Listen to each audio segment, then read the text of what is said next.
What's going on, everyone? This is the TYSK report. Let's go ahead and dive into our first article talking about Hollywood and AI. Hollywood AI pioneer Flawless launches new editing tool. AI took another step in Hollywood with the launch of a new filmmaking tool from showbiz startup Flawless. The product, named Deep Editor, promises cinematic wizardry for the digital age. For movie makers, the tool offers photorealistic edits without a costly return to set. Flawless has showcased several use cases. One transfers an actor's performance from one shot to another. Another adds new dialogue while keeping the original scene. The character's lip movements are synchronized with the updated words. Users can also trim lines, insert pauses, and retime delivery. The results have already hit the silver screen. One early test case was the survival thriller Fall, which was directed by Scott Mann, the co-founder of Flawless. Flawless has also integrated protections for creators. Embedded in Deep Editor is a tool called the Artistic Rights Treasury, which allows performers to review and consent to AI edits. Deep Editor is proof that AI can enhance storytelling while ensuring performers and editors remain in control, Mann said. It provides real creative flexibility, operates on clean, copyrightable data, and respects the artistry behind every film. I think this Flawless tool is really great because it not only gives creators the opportunity to use this advancing technology within their filmmaking, but also look out for the actors that are in those films. And this could be a way for different companies to not only utilize the new technology that's being implemented in different industries in different ways, but also find a way to contribute to keeping the people aspect around instead of completely removing people altogether. So as time moves along and we're watching different movies and TV shows, there could be many different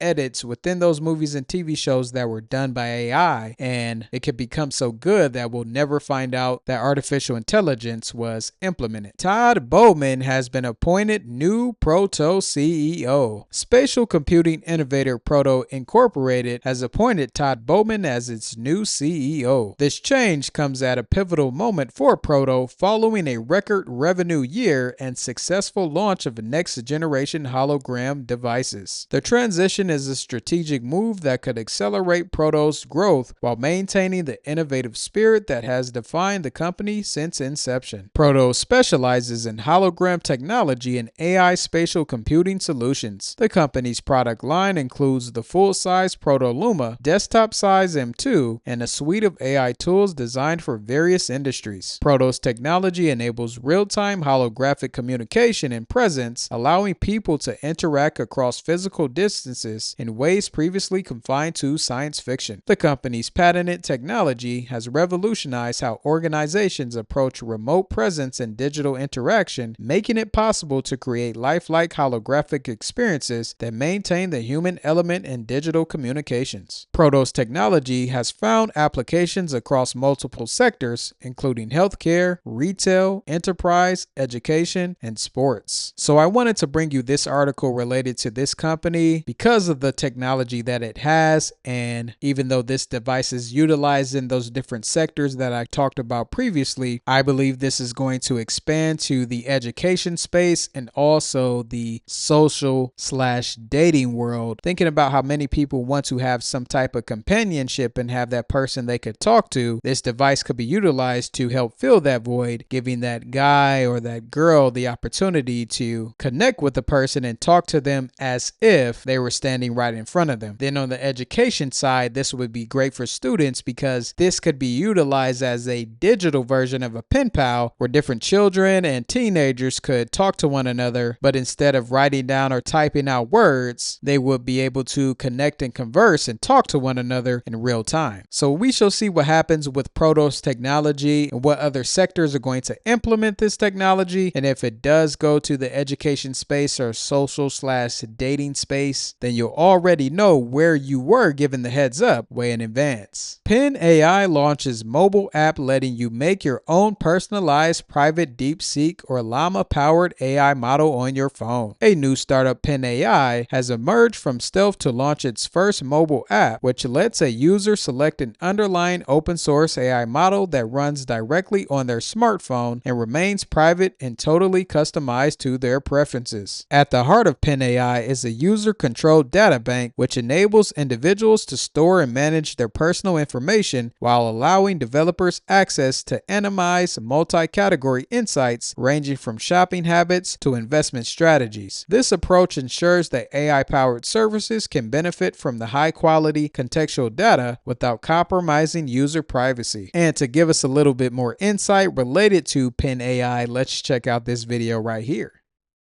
Hi, Bill. Buy my buddy Davide birthday gift. Yes, got you, Bill. Handling now.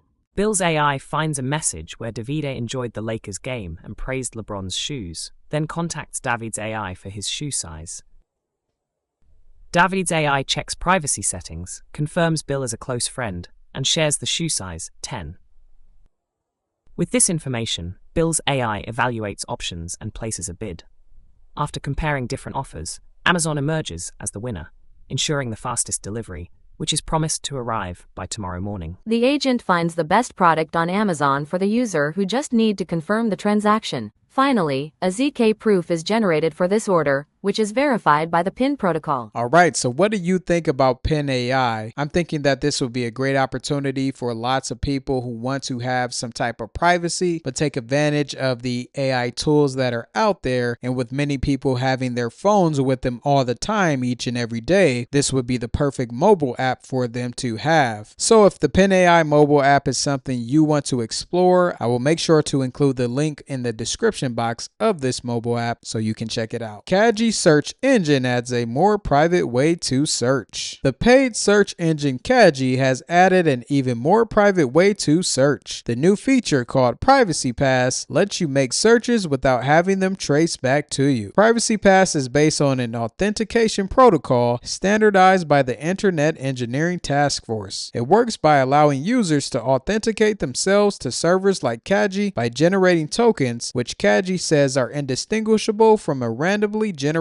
token from the server's point of view. The server can tell that a token has been generated, but it can't link it to other tokens generated by the user during this time or at any other time. Privacy Pass adds another layer of trust. We can verify that you have the right to search without knowing who you are or what you're searching for, Kagi says. For now, Kagi will only include Privacy Pass for users who subscribe to its $10 a month professional plan and the $25 a month ultimate plan. All right, so this is another privacy related tool, and possibly there could be some connection later on down the road with this Kagi team and the Pen AI team. But as always, when it comes to having these different features and utilizing them, there's usually a paywall. But I'm thinking as time progresses, more and more companies may find a way to reduce the cost or provide these features for free for people to utilize. In the next article we have, Gather AI introduces Starling 2 Logis drones for smarter inventory tracking. Gather AI has updated its warehouse inventory management technology, integrating the US-made Starling 2 Logis drones into its existing offering of DJI drones. The addition is expected in Q2 2025 and is designed to improve efficiency and flexibility in warehouse inventory tracking. Gather AI states the introduction of Starling 2 Logis drones brings several improvements over existing DJI drones, particularly in warehouses with space constraints and high inventory turnover. Some key differences include navigation in narrow aisles, faster inventory scanning, advanced obstacle detection, and enhanced image in depth data processing. Alright, so this is just some of the latest news focused on drones, and this is another company putting drones to use within warehouses, and this is adding on to the statements I made related to how logistics and warehouses are going to be completely automated with drones and humanoid robots and other type of devices that move things from one part of the warehouse to the other. Let's move on to our next article. Flying taxi charging stations installed in South Carolina. Air taxi developer Beta Technologies has installed flying taxi charging stations at Florence Regional Airport, the first in the state of South Carolina. The chargers are made by Beta from Burlington, Vermont, can power various types of electric aerial vehicles, EAVs, as well as electric ground vehicles. The airport now has a fast charger on the air side for EAVs and a 2-port charger in the parking lot for public use. Beta also has installed aircraft electric charging stations at England Air Force Base, Tallahassee International Airport, Gainesville Regional Airport, Bob Sykes Airport, and now Florence Regional Airport. Beta has added more than 35 charging stations along the East, West, and Gulf Coast, with each Florida installation including a level 3 fast charger. In addition, Beta chargers have been purchased by Archer Aviation, Atlantic Aviation, Signature Aviation, AV Flight, and the Department of Defense. So Beta Technologies is going to play an important role in the development and growth of the air taxi space, because without charging, those air taxis are not going to go anywhere unless they're running off some type of hydrogen or some innovative sustainability based fuel. So even in the midst of the changes related to the Trump administration and how they're not big on electrification, it's still good to see that progression is happening within the air taxi space, and that more of the tech that is needed to move things forward is being implemented right here in the US. Senate Republicans introduced bills to make EVs more expensive. 2 bills were introduced in the Senate that, if enacted, would dramatically increase the price for most electric vehicles. The first bill, sponsored by Senator John Barrasso, would eliminate the $7,500 EV tax credit, while a second one from Senator Deb Fischer would impose a $1,000 tax on the purchase of a new EV. Barrasso's bill is called the Eliminating Lavish Incentives to Electric Elite Vehicles Act. In addition to killing the $7,500 tax credit, it would also wipe out the federal investment tax credit for EV charging stations, get rid of the $4,000 used EV tax credit, and loophole incentives for leased EVs. Meanwhile, Fisher's Fair Sharing of Highways and Roads for Electric Vehicles Fair Share Act would slap a $1,000 fee on every EV purchase, and this idea is based on that EV owners don't pay any gas taxes that are collected for the Highway Trust Fund for infrastructure improvements and repairs. Both bills could run into opposition from other Republicans, especially those members whose districts have directly benefited from Biden's EV investments in the form of new assembly plants and battery facilities. So with this being only February, this could be another blow related to the electric vehicle space and all those companies who are building out electric vehicles or have plans like Rivian to make 2025 a great year for growth and progression. We shall see if these bills get passed, what type of effect it's going to have on the EV market when it comes to the purchase of EV vehicles. But in the meantime, we already know that EV adoption is still progressing outside of the US. So I wonder if this is going to be a hindrance later on down the road for the automotive space and the transition that's happening from ICE vehicles to electric vehicles worldwide. So that's just some of the latest news in the world of technology. And to continue to stay informed, do me a favor and like the video, subscribe, and then check out these 2 videos and comment down below in the comment sections of those videos on what you think.